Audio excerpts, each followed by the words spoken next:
Salut à tous, aujourd'hui je vous retrouve pour parler de l'agrément d'assistante maternelle. Comment est-ce qu'on devient assistante maternelle? Alors, c'est une procédure qui prend du temps, donc je voulais vous en parler pour vous expliquer les différentes étapes. Mais avant, en préambule, j'ai deux choses à vous signifier.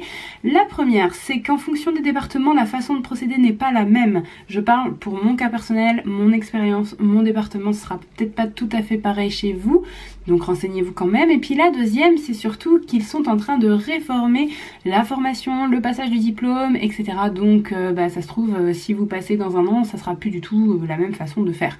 Mais bon, un ordre d'idée, c'est toujours ça de prix, je vous le donne maintenant. Ça commence par une réunion d'information à laquelle il faut s'inscrire et parfois il faut attendre un mois ou un mois et demi, voire 2 mois, avant d'avoir soit une date qui est disponible, soit une date qui nous correspond. Pour ma part, j'ai réussi à faire ça assez rapidement. Et j'ai pu donc me rendre à une réunion d'information au cours de laquelle on m'a éclairé sur le métier d'assistante maternelle et où on m'a surtout remis un dossier à compléter. Sans ce dossier, on ne peut rien démarrer. Une fois qu'on vous a remis le dossier, s'enclenche une procédure qui va durer au moins 6 mois. Voilà, donc c'est quand même assez long. Dans mon idée, ça serait plus rapide. Et donc du coup, quand on m'a parlé de 6 mois, je me suis dit, bon, il était vraiment temps que je m'y mette. Donc voilà, ce dossier-là, il va falloir le remplir. Il va falloir y joindre un certificat médical indiquant que vous êtes apte physiquement, psychiquement, à jour de vos vaccins. Donc vous pouvez déjà anticiper, quand vous connaissez votre date de réunion, éventuellement fixer un rendez-vous chez le médecin dans la foulée, pour gagner un petit peu de temps. Vous pouvez aussi préparer une copie de votre pièce d'identité et un justificatif de domicile récent. Je sais plus, je crois que c'est datant de moins d'un mois, donc récent. Voilà, donc ça dépendra aussi des documents qui vous seront donnés à ce moment-là, mais moi c'est ce qu'on m'a demandé, donc voilà, peut-être que ça ressemblera aussi à ça pour vous si toutefois vous voulez passer cet agrément. Une fois que vous avez envoyé votre dossier, en général dans les 2 mois, ils vous contactent pour vous fixer un rendez-vous à votre domicile. Donc une personne de la PMI se déplace chez vous et fait un entretien qui dure en gros 3 heures, qui va être très personne dépendant.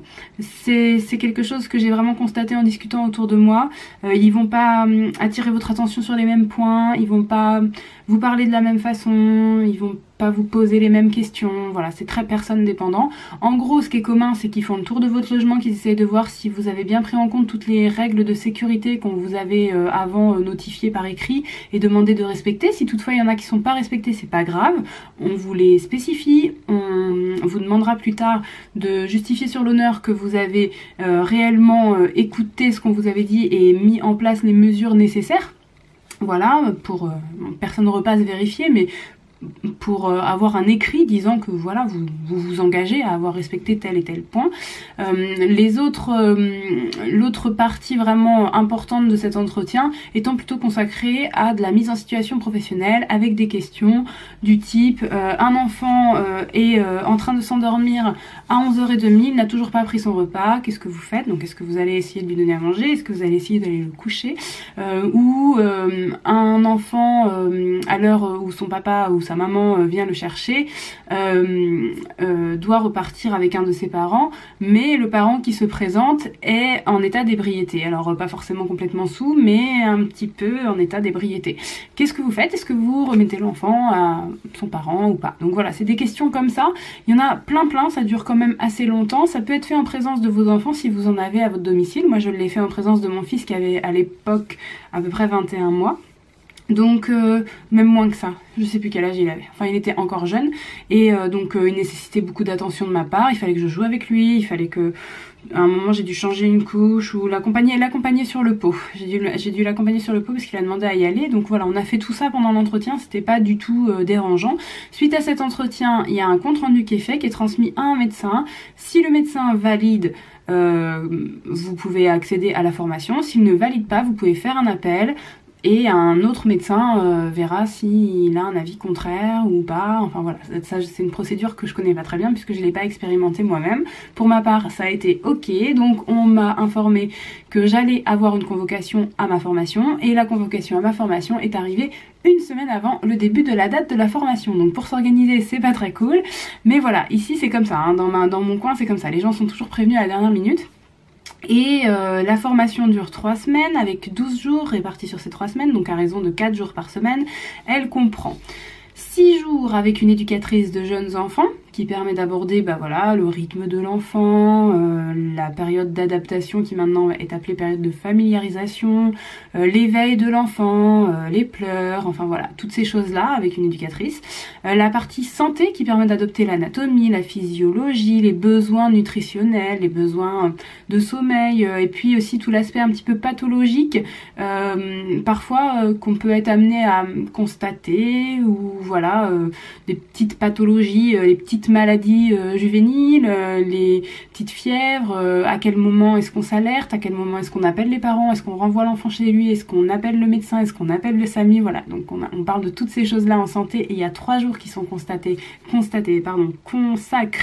à ça.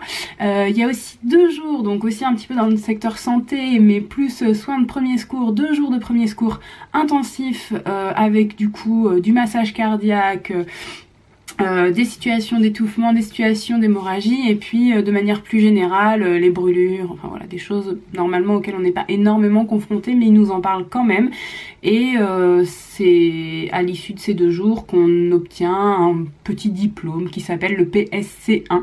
Voilà, donc sachez que vous le passez au cours de cette formation. Et puis il y a une dernière journée, si vous avez tout bien compté, 6, 3, 2, il en reste une, c'est la journée juridique. Alors elle est très très basique, franchement ça donne vraiment la base de la base. Qu'est-ce que c'est que notre convention, qu'est-ce que c'est qu'un contrat à faire avec un particulier employeur, comment ça marche, qu'est-ce qu'on spécifie dedans, etc. Si vous connaissez déjà tout ça, vous apprendrez peut-être pas grand chose si vous avez été vous-même particulier employeur par exemple. Mais voilà, ça permet d'avoir la base côté assistante maternelle, et donc on l'évoque lors de cette journée qui passe quand même assez vite. Il faut savoir que cette formation de 60 heures, parmi les modifications, va passer à 80 heures. Ça fait partie des informations que je vous mets en barre d'infos, donc des changements dont je vous parlais au début de la vidéo. Et ce qu'il faut savoir, c'est que à la fin de cette formation, il faut encore attendre à peu près 3 semaines pour avoir votre agrément réellement remis sous forme de document, remis en main propre lors d'une nouvelle réunion qui va de nouveau nécessiter que vous alliez quelque part, donc que vous ayez un moyen de garde pour votre enfant si vous en avez un. Ce qui est mon cas, c'est pour ça que je le dis.